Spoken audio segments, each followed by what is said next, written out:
பொது மேலாளர் ஆர்.என். சிங் அவர்களுடைய தலைமையில் ஆண்டுக்கு ஒரு முறை நடைபெறுகின்ற பாராளுமன்ற உறுப்பினருடைய கலந்துரையாடல் நிகழ்ச்சி இன்று காலை 11 மணியிலிருந்து தொடர்ந்து நடைபெற்றுக் கொண்டு வருகிறது.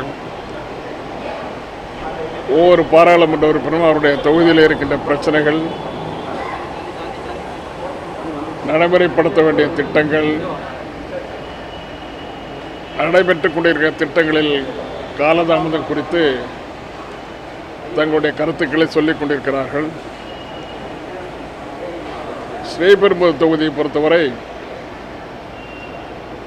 தாம்பரத்தில் நிற்காமல் செல்கின்ற ரயில்கள் ஏறத்தாழ 6 ரயில்கள், வடநாட்டிலிருந்து வருகின்ற ரயில்கள் தாம்பரத்தில் நிறுத்தப்படுவதில்லை. இது குறித்து மத்தியிலே பாராளுமன்ற உறுப்பினர் முறையில் ரயில்வே போர்டு தலைவரிடமும் இது குறித்து கடிதம் மூலம் தெரிவித்திருக்கிறேன். இன்றைக்கு பொது மேலாளர் அவர்கள் தலைமையில் நடைபெற்ற கூட்டத்திலும் தாம்பரம் ஒரு முனையமாக இருந்தாலும் தாம்பரம் முனையத்தில் நிறுத்தப்படாமல் புவனேஸ்வர் புதுச்சேரி, புவனேஸ்வர் ராமேஸ்வரம், பனாரஸ் ராமேஸ்வரம், நியூ டெல்லி புதுச்சேரி, பிலாஸ்பூர் ராமேஸ்வரம், அயோத்தியா ராமேஸ்வரம் ஆகிய ரயில்கள் இருமருங்கிலும் நிற்பதில்லை. இது குறித்து உடனடியாக நடவடிக்கை எடுத்து இந்த ரயில்கள் நிறுத்தப்பட வேண்டும் என்று சொல்லியிருக்கிறேன். அது மட்டுமல்ல, அம்பத்தூர் ரயில் நிலையத்தில் நிறுத்த வேண்டிய Yelagiri express, Garudadri express, Tirupati express, Kovai SF express, Brindavan express, Bangalore mail, Yercaud SF express, CSMT MAS SF mail ஆகிய வண்டிகள் இருமருங்கிலும் நிறுத்தப்படுவதில்லை. ஆகவே இந்த வண்டிகள் அனைத்தும் அம்பத்தூர் ரயில் நிலையத்தில் நிறுத்தப்பட்டு ஒரு நிமிடமாக நின்று செல்ல வேண்டும் என்று கோரிக்கை விடுக்கப்பட்டிருக்கிறது. அதேபோல் பல மேம்பாலங்கள், அதேபோல் அண்டர் பாசஸ் எல்லாம் எங்களுடைய தொகுதியில் பல இடங்களில் போடப்பட வேண்டியது இன்னும் நீண்ட காலமாக ஏறத்தாழ 5-6 ஆண்டுகளாக கிடப்பில் போடப்பட்டிருக்கின்ற திட்டங்கள் எல்லாம் எடுத்துக்கொள்ளப்பட வேண்டும் என்று எல்லா திட்டங்கள் குறித்தும் சொல்லியிருக்கிறேன். உங்களுக்கு இந்த பத்திரிகை செய்தியாகவும் கொடுத்திருக்கிறேன். ஆக இப்படிப்பட்ட நிலையில் தென்னிந்திய ரயில்வே சுணக்கம் காட்டியிருப்பதை எடுத்து கூறியும் இனிமேல் இந்த சுணக்கம் இல்லாமல் இந்த பணிகளெல்லாம் நடைபெற வேண்டும் என்றும் சொல்லியிருக்கிறோம்.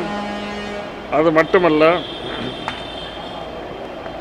பல இடங்களில் சிறுநீர் கழிப்பதற்கு கூட வண்டியில் வசதி இல்லாமல் இருக்கிறது. பொதுவாக லோக்கோ டிரைவருக்கு, என்ஜின் டிரைவருக்கு அந்த என்ஜினில் ஒரு சின்ன அறையை போட்டு அதில் சிறுநீர் கழிப்பதற்கு இடம் வேண்டும். அது மாதிரி ஏன் செய்யலைன்னு சொல்லி சீரியஸாக சொல்லியிருக்கோம். அதுக்குரிய ஏற்பாடுகளை ரயில்வே துறை ஆராய்ந்து கொண்டிருக்கிறது என்று சொல்லியிருக்கிறார்கள். இது மனிதாபிமானமற்ற செயல், ஆக உடனடியாக செய்ய வேண்டும் என்று குறிப்பிடப்பட்டிருக்கிறது. இதுவரை பல செய்திகளை அவங்கள்ட்ட பேசியிருக்கணும். அவங்கள்ட்ட கடிதம், அவங்கள்ட்ட அந்த விளக்கம் அந்த அறிக்கையிலேயே கொடுத்துருக்க பார்த்தேன். ரயில்வே பாதுகாப்பு அறிக்கையில் வந்தே பாரத் போன ஒரு மாடு வந்தால் மிகப்பெரிய ஒரு விபத்து ஏற்படுற அளவுக்கு இருக்குது. அந்த என்ஜின் வெயிட் இல்லாமல் இருக்குது, பயணிகள் என்ஜின் அளவுக்கு இல்லாத அளவுக்கு இருக்குது, பெரிய விபத்து ஏற்படக்கூடிய நிலையில் இருக்குது அப்படின்றது ஒரு கடும் கண்டனமாக அந்த அறிக்கையிலே தெரிவிச்சிருக்காங்க.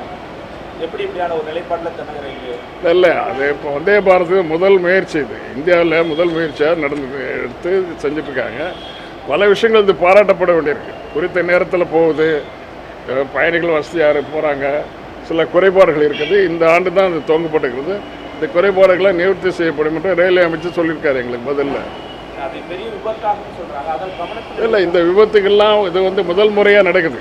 இது தடுக்கப்பட வேண்டியது ஒன்று. இது ரயில்வே அமைச்சருக்கு சொல்லியிருக்கு. ரயில்வே அமைச்சரும் அதை பற்றி உரிய நடவடிக்கை எடுப்பாங்கன்னு நம்பிக்கை இருக்குது. சார், ஆண்டுதோறும் நடக்கக்கூடிய அந்த ஆய்வுக் கூட்டத்தில் கடந்த ஆண்டு நீங்கள் என்ன கோரிக்கை வச்சிருக்கீங்க, அதில் எவ்வளோ சதவீதம் இந்த ஆண்டுக்கு வரும்போது? அதுதான் இந்த கேள்வி தான் முதல்ல நான் கேட்டேன். முதல்ல அவங்க வந்து ப்ரெசன்டேஷன் போட போனாங்க, அதை நிறுத்துங்க முதல்ல. சென்ற வருஷம் இல்லை, அது முதல் வருஷம் நான் தொடர்ந்து இந்த பாராளுமன்ற உறுப்பினர் கொடுத்ததுல என்ன செஞ்சுருக்கேன், இதுவரையும் என்ன செஞ்சுருக்கேன், இனிமேல் என்ன செய்ய போகிறீங்கன்னு முதல்ல அதை போட்டு காட்டுங்க ப்ரெசன்டேஷன் சொன்னேன். அதுக்கு சரியான பதில் கிடையாது. இது நீங்கள் கேட்குற கேள்வி நியாயமான கேள்வி தான். ஆனால் இந்த முறை இதை வந்து தொடர்ந்து இந்த கேட்கப்படுகின்ற கேள்விகளுக்கெல்லாம் நியாயமாக பதில் சொல்கிறதுக்கு அவங்க தயாராக இருப்பாங்கன்னு நான் நினைக்கிறேன். கிரிராஜன் அவர்கள் உங்கள்கிட்ட ஒரு பதாகைகளை வந்து காமிச்சார். மேலே யார் கிரிராஜன் அவர்கள் உங்கள்கிட்ட பதாகைகளை வந்து காமிச்சார். தமிழ் மொழியுமே ஹிந்தியில் சுலையா அப்படின்னா என்ன அர்த்தம் அது? அப்புறம் இன்னொன்று என்னமோ இருக்குது, சுபோத் அப்படி, அது சாப்பாட்டார சுபோத் அப்படின்னு அதை முதல்ல காட்டணும். அது மாதிரி இதெல்லாம் இப்படி இருக்குது உங்கள் அறைக்கு முன்னால் இந்த பில்டிங் சுற்றி இது மாதிரி இந்தியே தமிழில் போட்டிருக்காங்களே, அது எப்படி அப்படின்னு கேட்டோம். இது முதல்ல கண்டனத்துக்குரியது. இது தமிழ்நாட்டில் இருக்கிற அதிக இதுக்கு உங்களுடைய அலுவலகத்தில் இது போல் எங்கே பார்த்தாலும் அது போர்டு போட்டிருக்காங்க. சுலையாங்கிறது வந்து கலைத்துறை, நாடகம், ஆர்டிஸ்டிக் ஒர்க்கு நடக்கிற இடம் போது. இது சுபத்துக்கிறது வந்து சாப்பிட்ற இடம்.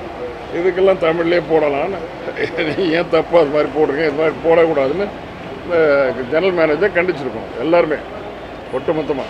இந்த ஆளுநர் விவகாரம் நீதிமன்றமே தீர்ப்பு கொடுத்துருக்கு. இந்த நிலையில் துணைவேந்தர்கள் மாநாடு கலைப்பட்டு துணை குடியரசுத் தலைவர் பங்கேற்க இருக்கிறாரு. ஆமாம், இதுக்கான ஒரு அழைப்பு வந்து துணை குடியரசுத் தலைவர் பங்கேற்கிறாரா, ஆளுநர் நடத்துகிறாரா, அந்த துணைவேந்தர்கள்லாம் போகிறாங்களான்னா வெயிட் அண்ட் see. ஆளுநரோட செயல்பாடா அந்த இப்போ ஒரு அவசரமா ஒரு மாநாடு நடத்த வேண்டிய அவசியம் இல்லை. மீண்டும் தன்னிச்சை ஆளுநர் செயல்படுறாரு மாநில அரசு. உச்சநீதிமன்ற தீர்ப்பு கொடுத்ததுக்கு அப்புறமும் ஒரு துணைவேந்தர் மாநாடை வந்து யார் சுய நினைவோடு இருக்கிறவங்க, நியாயமாக சிந்திக்க கூடியவங்க அதை நிச்சயமாக செய்ய மாட்டாங்க. இவ்வளோதான் சொல்ல முடியும்.